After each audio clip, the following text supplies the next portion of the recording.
सभी दोस्तों का मेरा नमस्कार। आज हम भूगोल 10वीं क्लास की वन एवं वन्यजीव संसाधन सेकंड पार्ट जिसमें पार्ट पाँचवा, आज लेक्चर पाँचवें के अध्ययन करेंगे, जो हमारा भारतीय सरकार के वन प्रबंध के आधार पर वनों के प्रकार। देखिए ये क्या है, ये भारत सरकार ने जो है वनों को संरक्षण प्रदान करने के लिए इनको अलग अलग प्रकार में वर्गीकृत किया है। जैसे कौन से वनों को हमें उपयोग करना है, कौन से वनों को नहीं, कौन से वन मूल्यवान होते हैं, तो इसके बारे में हम जिक्र करेंगे। सबसे पहले पढ़ते हैं भारतीय सरकार की वन प्रबंध के आधार पर वनों के प्रकार। तो ये 3 प्रकार के वन हैं। पहला है आरक्षित वन। आरक्षित वन का क्या मतलब है कि इन वनों को अधिक मूल्यवान माना जाता है, यानी कि जो आरक्षित वन हैं कि वो अधिक मूल्यवान होते हैं। देश के आधे से अधिक वन क्षेत्र आरक्षित घोषित किए गए हैं, यानी कि जो वन क्षेत्र है ना कुल, उसका आधे से अधिक वनों को जो है वो आरक्षित घोषित किया गया है ताकि उनको नुकसान ना पहुंचे। ये वन है वो मूल्यवान होते हैं, अधिक महत्वपूर्ण होते हैं, तो इसलिए इनको आरक्षित घोषित किया गया है। यानी कि इन वनों का उपयोग जो है वो लाइसेंस प्राप्त व्यक्ति ही इसका उपयोग कर सकता है, सरकार की अनुमति से ही इनका उपयोग कर सकता है, तो आरक्षित वन कहलाते हैं। दूसरा रक्षित वन है। इसका मतलब है कुल वन क्षेत्र का 1/3 हिस्सा रक्षित है। वनों को नष्ट होने से बचाने के लिए सुरक्षा प्रदान की जाती है, इसलिए इन्हें सुरक्षा प्रदान की जाती है, रक्षित वन कहलाते हैं।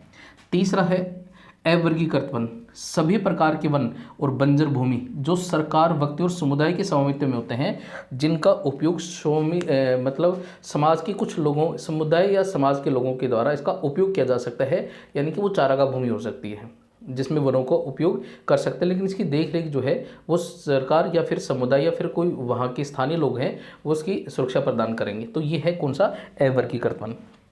अगला बड़ा इंपॉर्टेंट टॉपिक है वन और वन्य जीव संरक्षण के लिए समुदायों का योगदान। ये बहुत बार प्रश्न आ चुका है और ये पूछा जा सकता है, बड़ा इंपॉर्टेंट है कि 10वीं क्लास में कि भाई कौन से समुदाय के द्वारा वन और वन्य जीवों को सुरक्षा प्रदान की गई है। तो सबसे पहले देखते हैं, इस पर भी ये भैरव डाकर सेंचुरी के नाम से पूछा जा सकता है कि भैरव डाकर सेंचुरी क्या है। ये इस प्रकार से भी प्रश्न आ सकते हैं। तो क्या है, राजस्थान के अलवर जिले के 5 गाँव के लोगों ने 1200 हेक्टेयर वन भूमि को भैरव डाकर सेंचुरी घोषित किया है।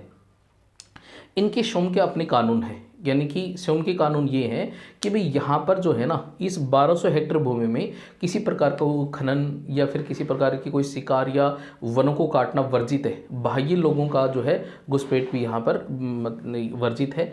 तो इन लोगों के स्वयं के अपनी कानून है जिससे शिकार में बाहरी लोगों के घुसपैठ से वर्जित है, यानी कि बाह्य लोगों को यहाँ पे हस्तक्षेप नहीं करने देते हैं ये लोग। तो ये प्रश्न इस प्रकार से पूछा जा सकता है कि भैरव डाकू सेंचुरी क्या है।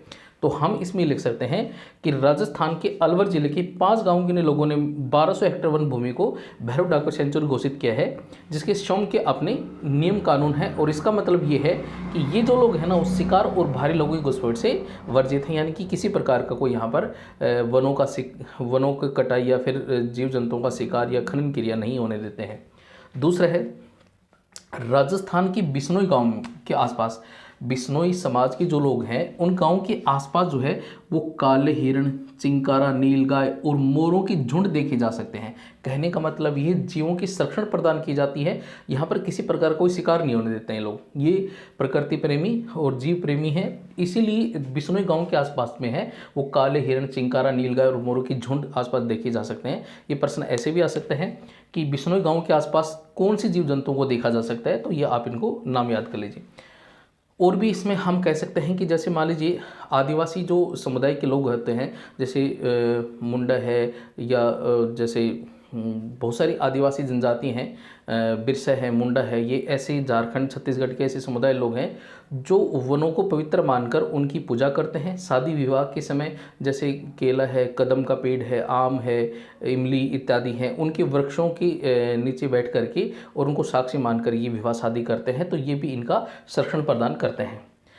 अब उसके बाद में एक और इम्पोर्टेंट है कि भाई प्रकृति को किस प्रकार से बचाया जा सकता है। तो कुछ लोगों का योगदान है जो वनों को है ना बचाने के लिए। तो हिमालय का चिपको आंदोलन बड़ा प्रसिद्ध है, वनों की सुरक्षा प्रदान की जाती है। दूसरा है टिहरी के किसानों का बीज बचाओ आंदोलन व नवदान आंदोलन। कहने का बीज बचाओ आंदोलन का मतलब ये था कि भाई ये जैविक कृषि करते हैं, मतलब बिना रासायनिक खाद के जैविक जो कृषि पर ये बल देते हैं। इसलिए यहाँ का टिहरी किसानों का बीज बचाओ आंदोलन है वो प्रसिद्ध है। नवदान का मतलब वनों को काट कर उनको जलाकर, है ना, ये सब इस पर जो सुरक्षा प्रदान करने के लिए इन्होंने ये आंदोलन चलाए हुए हैं। तो आज हमारा इतना ही टॉपिक है, ये लेसन समाप्त होता है। अगला हम शुरुआत करेंगे जल संसाधन की, तीसरा लेसन है। तो आप इसको अच्छी तरह से नोट्स में उतारिए और इससे संबंधित जो क्वेश्चन आंसर हैं उनको भी अध्ययन कीजिए। आज के लिए इतना ही। थैंक यू, धन्यवाद।